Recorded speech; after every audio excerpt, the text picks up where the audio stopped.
One of our popular KnifeCenter exclusives has just been restocked, and we've also got some really awesome keychain multi-tools to bring you into the holiday season. All that and more, because I've got the coolest new knives that have just hit our shelves right here on the table in front of me.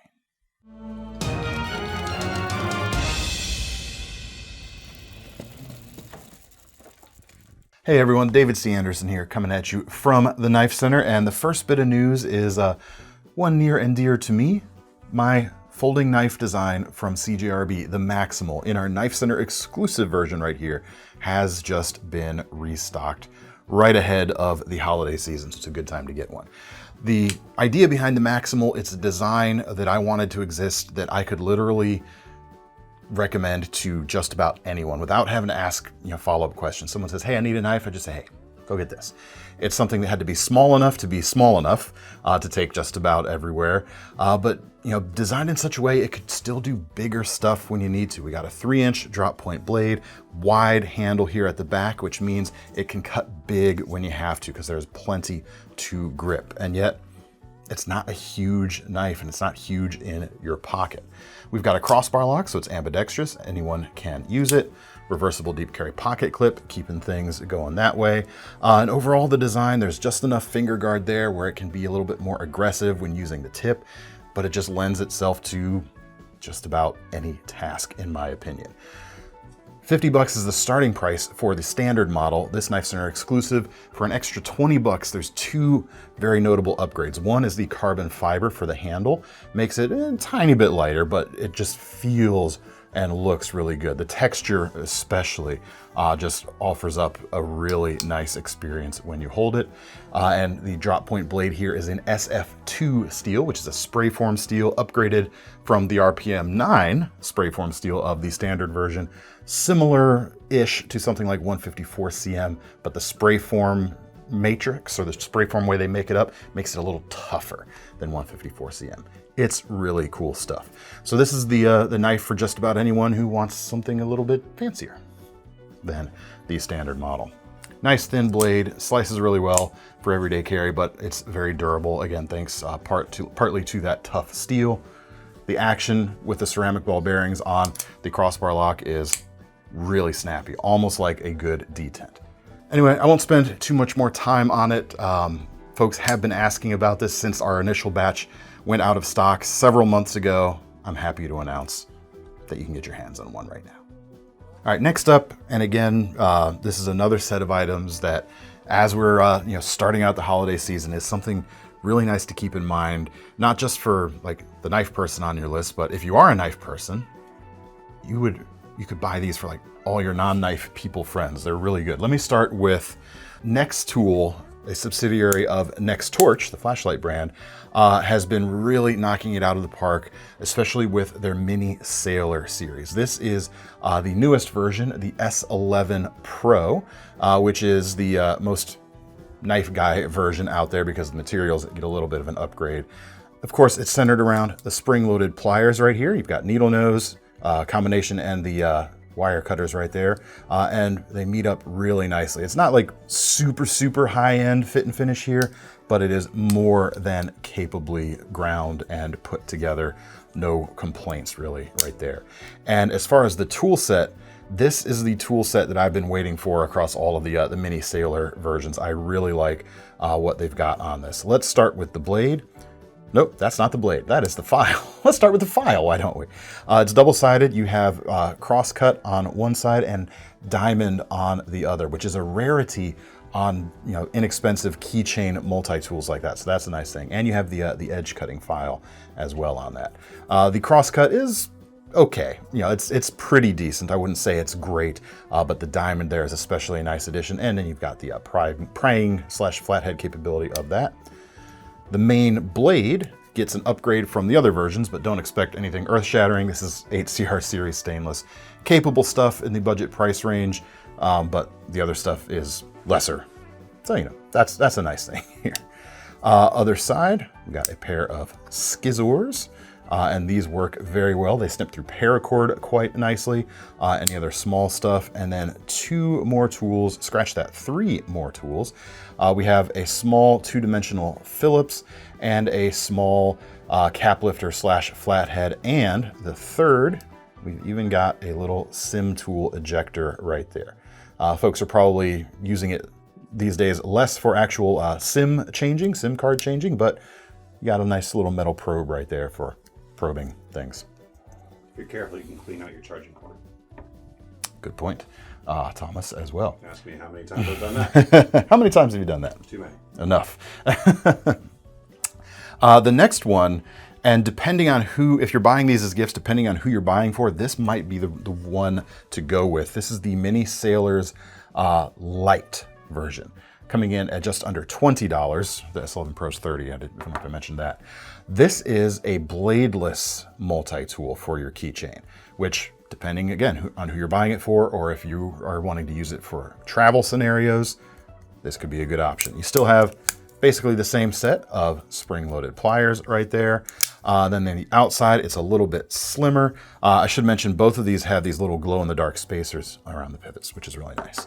Tools on this one, you've got the sim tool thing, the cap lifter, bottle thing, twister, Phillips twister thing, twister. Let's play twister. And a pair of scissors. Slightly more basic tool set, but really well-rounded for something that you might take just about anywhere without having to worry about a sharpened blade. That's very cool. There's also versions of the bladed tool with pliers that don't have exactly the same tool set as the S11 Pro, but you've also got the scissors version, and these are a really nice set of snips right there. Very cool indeed.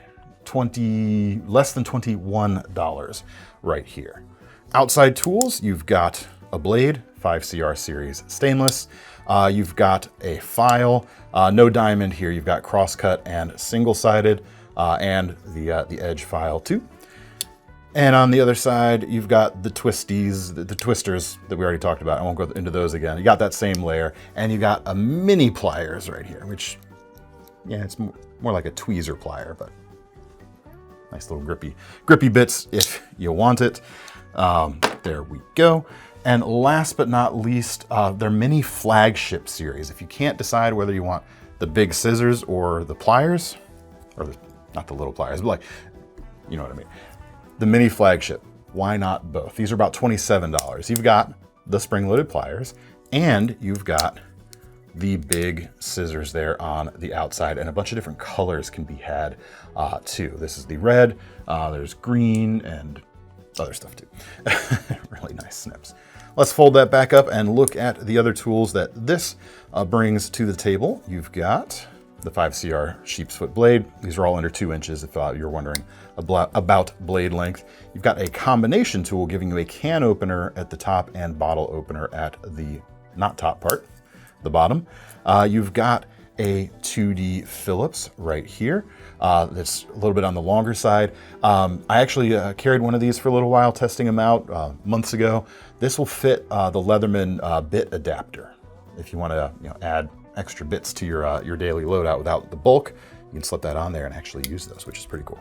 And last but not least, you've got another file. Slimmer, more tapered than on the Mini Sailor versions. Equally just okay filing capability, I would say. Anyway, they're cool, especially when options in this size format are lesser these days. This is kind of where I would look if I were you. And again, great gift items. Well, let's go from small to big. That's kind of the theme of the last 2 weeks, the videos we've been doing. We did super thin knives or super slim knives 2 weeks ago. Earlier this week, we did the best big knives. So we'll keep it going. Go from small to big. The Garberg Grand from Morakniv is now in stock. There are 2 versions of this. You have the carbon steel version, which is a C100 carbon steel, which is basically the European name for 1095. And you've got the stainless steel version, which I believe is still the 14C28N Sandvik steel. Yes, it is. I just confirmed. That one comes with a satin finish, or you get the black shiny finish on the carbon steel version, just like the Bushcraft Black came with, and other versions of the Garberg come with too. These are pricey. Well, even the standard Garberg has gotten more expensive. The least expensive version of that with a plastic sheath is like $96. Leather sheath options go up from there. These come with leather sheaths. The carbon steel is $200, and the stainless is $10 cheaper at about $190. The blade is about 5.6 inches long, so you get, not quite an inch and a half extra length versus the standard Garberg, but it's kind of the same shape, just broadened a little bit. You can see that by the drop coming out of the handle. The handle is the exact same shape, which is great because it has such a comfortable barrel-shaped handle that works neutrally in all kinds of different bushcrafty grips. The Scandi grind, of course, is great for bushcrafting stuff because you're doing a lot of wood carving. It's a double-planed chisel, essentially. Really great for that sort of thing. And the extra length here basically means you can kind of baton through slightly bigger stuff without having to go for a bigger knife or a big chopper or a splitter of some sort. So there you go. You've still got the crisp spine. You can strike a fire steel with that, or scrape bark, scrape softer materials to make tinder, that sort of thing. You can do the same with the protruding pommel here at the back. Standard Garberg I used years ago doing some spoon carving at a camp out. And this is great if you want to use embers to like burn out the bowl of your spoon or bowl or whatever bowl-shaped object you're working on. This is great for scraping out the charred wood. I've always been a fan of that. We've also got the leather sheath, as mentioned. Here it is. Simple but high quality, single loop on the back, nice thick welt on the side. If that's not big enough for you, how about the Recon 1 XL from Cold Steel? Yeah, buddy. 5.5 inch blade on this bad boy. $280 as well. It is CTS XHP for the blade steel as well, which is a cool choice these days. But like the standard Recon, which we have a new version of that right here, the Recon M1, the blade is not too overly thick. Some, the bigger the blade gets sometimes, especially with cold steel, they might go chunkier.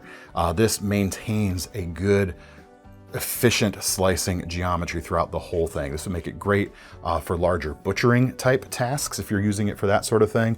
But of course, being a cold steel, you've also got the self-defense applications baked in. Choking back on that handle brings the tip down, means you can reach out pretty nicely. It's almost like, say, like a baby Espada XL, but they have non-XL Espadas as well. But it gets kind of that same thing going on. It's really nice. The triad lock here, very, very durable. Looks like a back lock, but it is even stronger and self-adjusting over time, which is a nice thing. Let me see, can I do gotta do it without whacking the other stuff on the table. Or aiming at me. There you go. You can flick it out like that if you want, or you could use the thumb studs as well.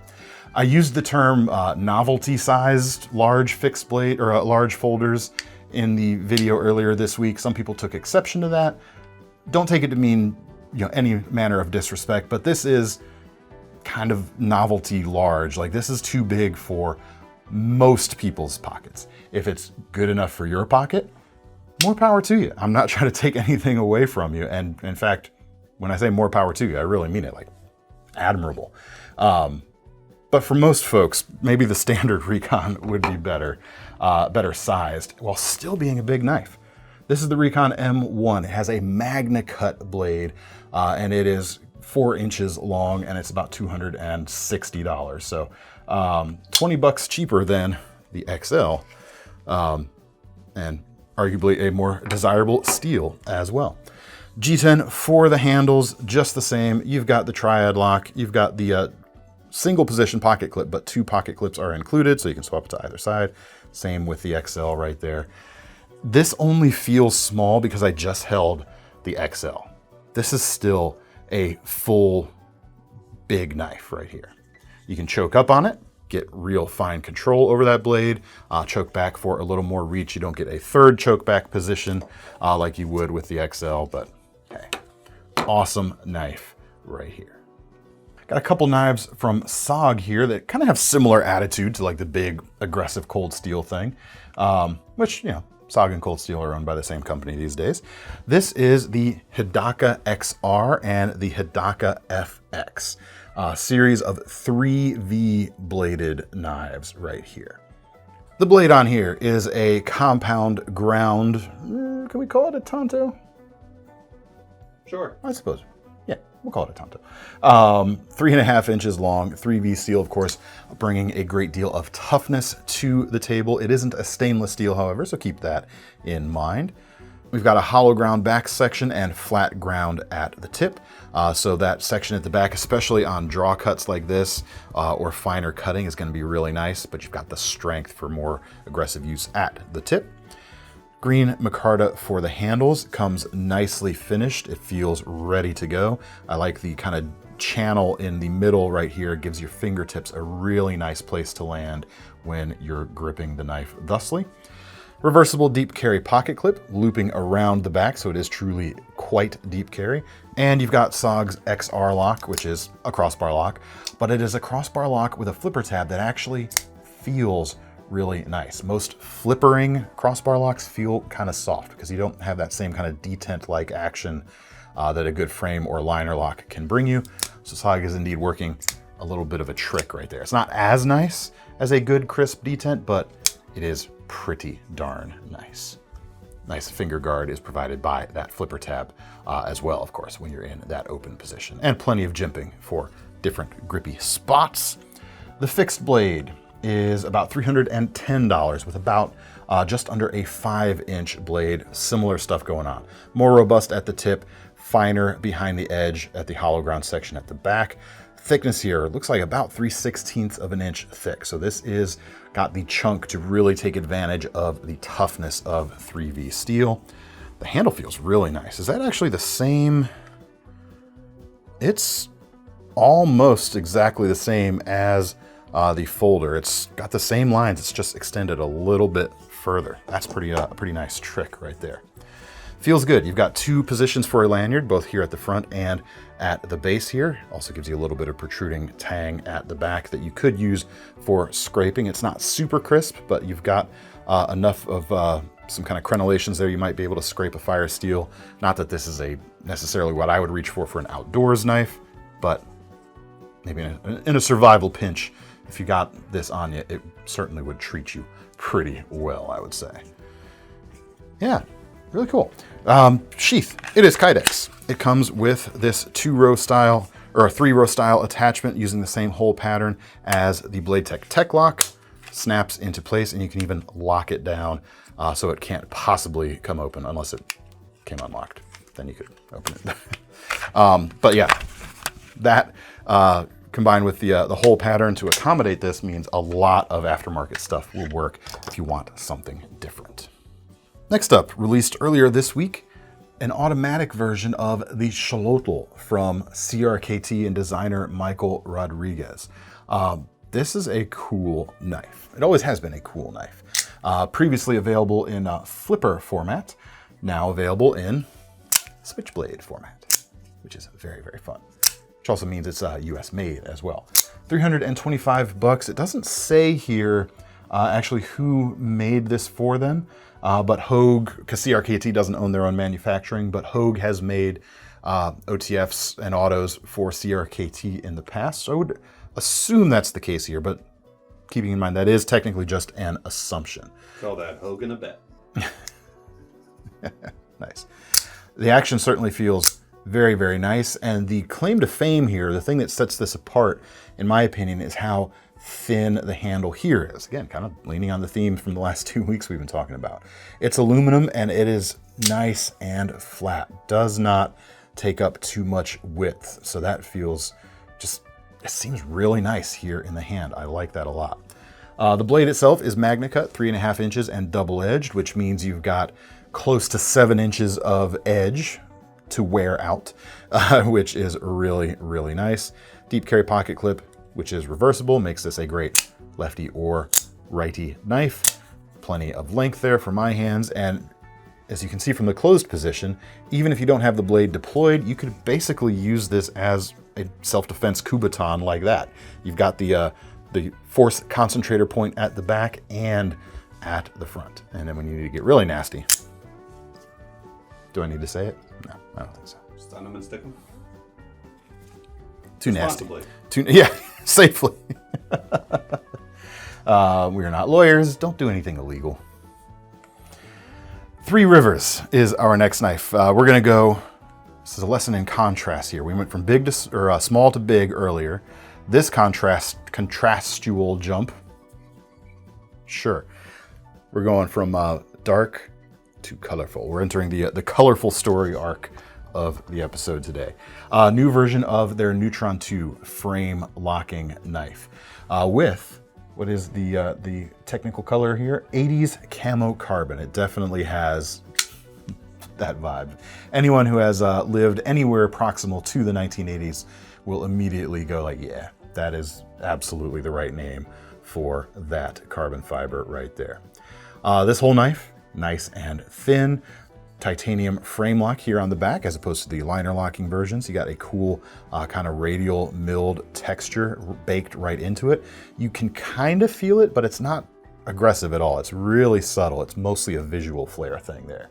And the 2.95 inch drop point blade is nice and thin for phenomenal slicing. The steel in this case is 20 CV. You've got the deep carry pocket clip, which sits a little bit lower than some of the liner lock versions. I know some folks will appreciate that. And then when I hold it from the backside here, you'll see the other cool detail, integral titanium backspacer, same piece of metal as the frame locking side right there. Very cool. Next, we have a Jonathan Stiles design, a Kizer knife, and we're gonna have some more Kizer here in a little bit, but I wanted to keep the colorful knives together. This is the Topsail, or is it pronounced Topsail in this context? I don't know. This is a frame lock. It is a front flipper, but it also has a blade cut out here, so I don't have to use the front flipper if I don't want to. Price on this is 170 bucks. You've got a 3.1 inch M390 blade, good geometry with a full flat grind for everyday slicing. It's not too thick. You've got crystallized titanium inlays on the stonewashed titanium handle front and back in a really nice green. Other flavors are, of course, available if you wish. For varying prices, actually. The least expensive version, I think we're at about 160, and then it kind of goes up from there depending on which one you get. It's sort of a 3.5 finger grip for me. If I place my index finger right here, I do have slightly larger than average hands, however, but there's plenty of handle and an accommodating design if I wanted to choke up to get all 4 fingers on that handle without even getting close to the edge on a, I guess you could call that an unguarded finger choil there. It's on the small side, but when you combine it with the area around the pivot on the actual handle itself, there is about a finger's worth of space right there. Can I reverse flick it? Yes, I can. It's really nice. Can I front flip it? We'll never know. Next up, keeping the colorful knives together on the table, the Marten, M-A-R-T-E-N from Vosteed Knives with their top liner lock, or a button actuated top liner lock. Really cool design that debuted at the about a year ago, at the end of last year. And it was insanely popular right out of the gate. And this one is fancier with this blue carbon fiber, or blue, black, and white, and 154 cm blade. Same steel as the standard versions with the aluminum. But I would have thought that this handle material would have pushed the price up. No, this is 99 bucks, just like the bulk of the rest of the lineup right now. So that's really impressive, quite honestly. The blade is 3 inches long, high flat grind, slightly on the thicker side compared to some of the knives we've looked at. Still gonna be a pretty darn decent slicer, but not as, laser-like as some of the knives on the table. Deep carry pocket clip with reversibility. This does offer good left-hand operation as well. And yeah, let's just do that. The whole reason to get excited about this knife is that compression style button actuated top liner locking thing that they've got going on right there. You get really crisp action. Like it has action like a crisply detented liner lock, which makes a lot of sense when you consider how that lockup is actually being achieved. You can see it from the top right there. 3 finger grip for me, I'd say.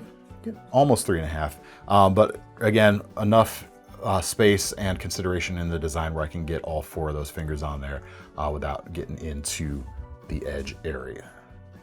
If you like that lock but want something bigger, new versions of the Psyop with the top liner lock are in now.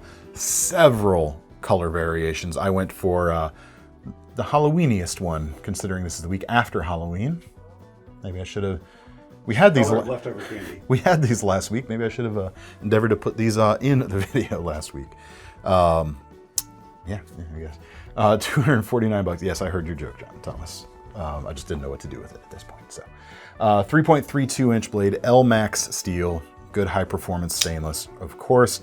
Very accommodating handle for me, even without utilizing the space in front of where my index finger naturally sits. Mars Valley Fat Carbon is the handle material on this one. We've got an orange backspacer and orange pivot collars to set it off, milled titanium pocket clip, and again, really nice and snappy action overall. And a front flipper. I don't care. I don't care about that anymore. I get petulant about front flippers. Check out all the versions. If that's too rich for your blood, though, either one of those for that matter, one more from Vosteed with that lock, this time with a circular button rather than the the bar button, we'll call it. The Porcupine design, now available with a top liner lock for $69. Actually, it's always been available with a top liner lock, hasn't it? These are just new versions. Yes, silly me. The steel is 14C28N, which honestly, personally, if I were putting it up against 154CM, I kind of prefer 14C28N, quite honestly. It's tougher. It sharpens really easily. 154CM might hold an edge a little bit longer, but I don't know. I've always been a big fan of AEBL, which is basically the formula that eventually led to 14C28N. They're in a similar strata of performance and characteristics. So I'm very partial to that family of steels in general. I don't know, what can I say? I like it. 3-inch blade, drop point, thinner than the Marten, and a just about full flat grind. You've got a lot of belly here as well for nice sliciness. Copper Dune is the handle color, or blade color, sorry, and that matches some of the accents on the handle itself. Green micarta, same great snappy action. You can wrist flick it open, which is nice, and closed. You've got that finger safe closing action, keeping your fingers right away from the edge, which is a nice feature, and righty and lefty friendly, especially when you consider the reversible wire pocket clip too. 3 to 3.5 finger grip for me, but again, same lesson applies. I can easily choke up on there and get full use of the handle with all of my digits.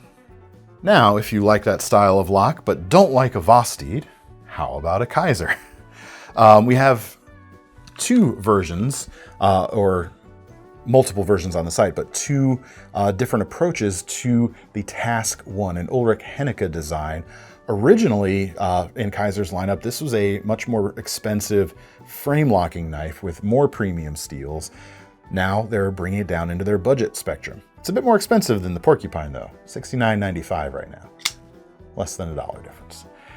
Let's talk about the button version, which is a compression style or top liner lock style of knife. It's even got a similar blade finish to the Vosteed we just looked at. They're calling this a Sunset Metal PVD in this case. And we've got Norplex's Ultrex micarta on there. So just to say it's good stuff. Good action, snappiness. The snappiness is there, which is really nice.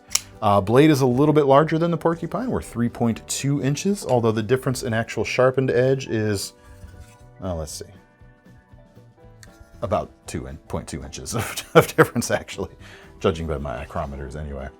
I really like the handle design on the Task 1. I always have. It is accommodating to my hand quite nicely, even though it's not quite a full 4-finger grip back here. Again, I can choke up on it if I need to. It's just got a really nice feel as far as I'm concerned. Reversible deep carry pocket clip, finger safe closing, wrist flick opening or closing, thumb studs, drop point, not too thick, full flat grind, or high flat grind. It's nice. It's very nice. Save a little bit of more money though, you could get the crossbar locking version for $65.95. The steel on both of these is Nitro V, I should mention, which is similar to 14C28N. It's kind of in that similar family of steels. This is Kizer's clutch lock version of the crossbar lock, which means you can adjust the spring tension by moving it to different hole positions on the inside. But as always, when I mention these, I have never felt the need to adjust the action because right out of the box, I think they're great. So I will continue to say that right here. It's the same knife, just with a crossbar lock instead. So it's a little more, well, it's more symmetrical for righty or lefty use, even though both are very nice to use in the right or the left hand. Check out all the versions at the site below, or the link below, which takes you to the site. Last but not least, we got a fixed blade in AEBL stainless steel. I didn't even realize that when I was talking about it earlier. This is a Vincent Rizzo design. It is the Rook. It is a harpoon-pointed Nessmuck blade. That's what I'm going with, which is cool. It's one of my favorite steels and my favorite blade shape. Modified, of course, a little bit here, but hey. So where's Santa? Don't start with me, Thomas. We made it so far today. So you're like, I'm already inclined to like this, and I'm not going to disappoint you there. I like this. It's really cool. It's 60 bucks, 3.1 inch blade, not too thick or thin, high flat grind, really nice skinning profile, but I don't go hunting and skinning all that often. This is a fun shape that I enjoy just using all the time. And as an EDC fixed blade, I would have a lot of fun with this, just doing what I need to day to day, opening boxes and packages, maybe cutting up a little bit of food. You've got these screw-on handles with big pass-throughs in the hardware, which means you could do stuff with that by stringing stuff through it. You've got a Kydex sheath with a slim dots style attachment right here, which again means Techlock compatible hole spacing, which means this could be an easily converted knife to be a pocket fixed blade. Another thing I am a very big fan of. I don't know what more to say. It's really cool. It's got a 3-finger grip for me in the main section, but it's got that kick up at the back, which means my pinky has something to latch onto and really manipulate the blade. That is always a feature I enjoy. Everything about this is something I enjoy. It's good to end on a high note.